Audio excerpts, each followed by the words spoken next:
जय श्री राम। सिंह का प्रसंग। निसिचर एक सिंधु महु रही, करी माया नभु के खग गहई। जीव जंतु जे गगन उराही, जल बिलो की तिनके परिछाही। समुद्र में एक राक्षसी रहती थी। वह माया करके आकाश में उड़ते हुए पक्षियों को पकड़ लेती थी। आकाश में जो जीव जंतु उड़ते थे, वह जल में उनकी परछाई देखकर पकड़ लेती थी। गहउ छाह सकसो न उड़ाई, एहि विधि सदा गगन चर खाई। सोई छल हनुमान कह कीन्हा, तासु कपट कपि तुरतहि चीन्हा। वह परछाई पकड़ लेती थी, जिससे वे उड़ नहीं पाते थे और जल में गिर जाते थे। इस प्रकार वह सदा आकाश में उड़ने वालों को खाती थी। उसने वही छल हनुमान जी से किया, परंतु हनुमान जी ने तुरंत उसका कपट पहचान लिया। ताहि मारी मारुत सुत बीरा, बारिधि पार गयउ मति धीरा। तहां जाई देखी बन शोभा, गुंजत चंचरीक मधुलोभा। अर्थ: वीर पवन पुत्र हनुमान जी ने सिंहिका राक्षसी को मारकर धैर्यपूर्वक समुद्र पार कर लिया। वहां जाकर उन्होंने वन की सुंदर शोभा देखी। मधु अर्थात फूलों के रस के लोभ में भंवरे गूंज रहे थे। नाना तरु फल फूल सुहाए, खग मृग बृंद देखी मन भाए। सैल विशाल देखी एक आगा, तापर धाई चढ़ेउ भय त्यागा। अर्थ: अनेक प्रकार के सुंदर वृक्ष, फल और फूल थे। पक्षियों और पशुओं के समूहों को देखकर हनुमान जी का मन प्रसन्न हो गया। सामने एक विशाल पर्वत देखकर हनुमान जी भय त्याग कर उस पर चढ़ गए।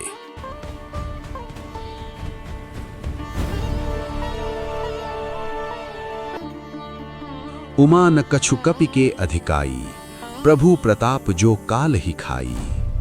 शिवजी कहते हैं, हे उमा, इसमें वानर हनुमान की कोई बड़ाई नहीं है। यह प्रभु का प्रताप है, जो काल को भी खा जाता है।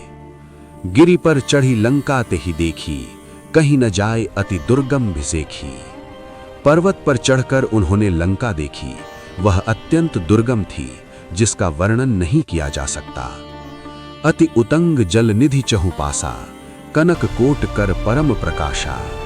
वह अत्यंत ऊंची थी, चारों ओर समुद्र था और सोने के परकोटे अत्यंत प्रकाशमान थे।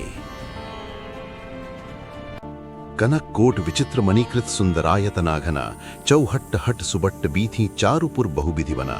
गजबाजी खच्चर निकर पदचर रथ बरूथन ही को गने, बहुरूप निसचर जूथ अतिबल सेन बरनत नहीं बने। अर्थ: वो सोने का परकोटा था जो विविध रत्नों से जड़ा हुआ था। भीतर घने और सुंदर भवन बने हुए थे। चौक, बाजार, सुंदर मार्ग और गलियां थीं। नगर अनेक प्रकार से सुसज्जित था। हाथी, घोड़े, खच्चरों के समूह, पैदल सैनिक और रथों की सेनाएं थीं।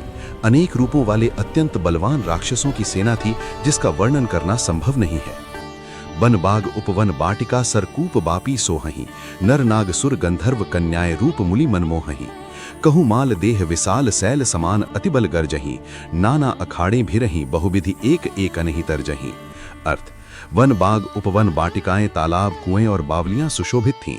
मनुष्य, नाग, देवता और गंधर्व कन्याएं अपने रूप से मुनियों के मन को भी मोहित कर लेती थीं। कहीं पर्वत के समान विशाल शरीर वाले अत्यंत बलवान योद्धा गर्जना कर रहे थे। अनेक अखाड़ों में वे भिन्न भिन्न प्रकार से युद्धाभ्यास करते और एक दूसरे को ललकारते थे। करी जतन भटकोटिन विकट तन नगर चहुदिसि रक्षहीं, कहूँ महिष मानुष धेनु खर अजखल निसिचर भक्षहीं। एहि लागी तुलसीदास इनकी कथा कछु एक कही, रघुबीर सर तीरथ शरीर अनि त्यागी गति पैहि सही। अर्थ: भयंकर शरीर वाले करोड़ों योद्धा बड़े यत्न से नगर की चारों दिशाओं में रक्षा कर रहे थे। कहीं दुष्ट राक्षस भैंसों, मनुष्यों, गायों, गधों और बकरों को खाते थे। तुलसीदास जी ने इनकी कथा थोड़ी सी ही कही है। वास्तव में ये श्री रघुबीर के बाण रूपी तीर्थ में शरीर त्याग कर ही उचित गति पाएंगे।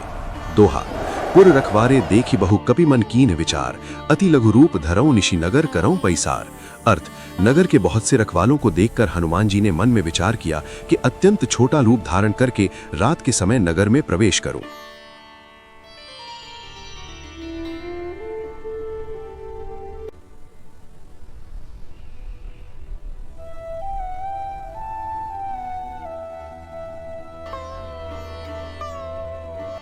जय श्री राम।